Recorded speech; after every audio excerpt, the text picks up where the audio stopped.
पुराने जमाने में बनी इसराइल का एक जालिम और काफिर बादशाह हुकूमत करता था, जो अपनी राया पर जुल्म और सितम ढाता और उन्हें खंजीर का गोश्त खाने पर मजबूर करता था।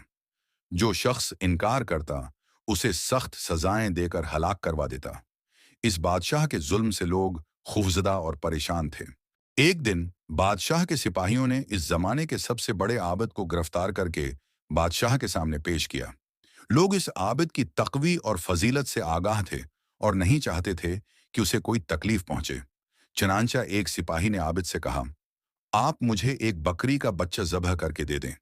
जब बादशाह खंजीर का गोश्त लाने का हुक्म देगा, तो मैं वही बकरी का गोश्त आपके सामने पेश करूंगा।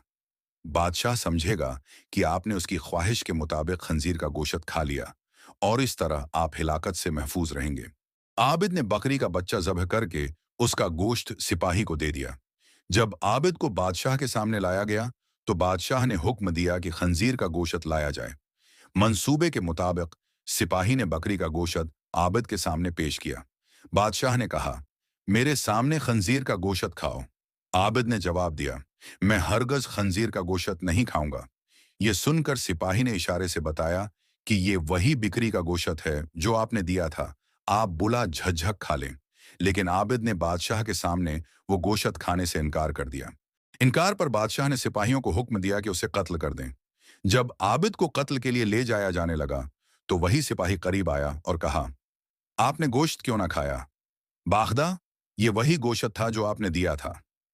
आबिद ने जवाब दिया, मैं इस बात से डर गया था कि लोग मेरी वजह से फितना में मुब्तला हो जाएंगे, क्योंकि जब भी किसी को खंजीर का गोश्त खाने पर मजबूर किया जाएगा, तो लोग कहेंगे कि फिलां आबिद ने भी तो मजबूर होकर हराम गोश्त खा लिया था, लिहाजा हम भी खा लेते हैं।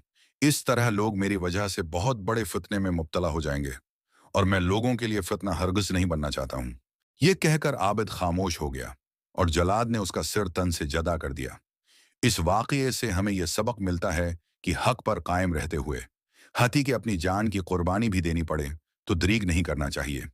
सच्चे मोमिन की मिसाल इसी आबिद की तरह होती है, जो अपनी जात से बढ़कर इम्त की भलाई और दीन की हफाजत को तरजीह देता है।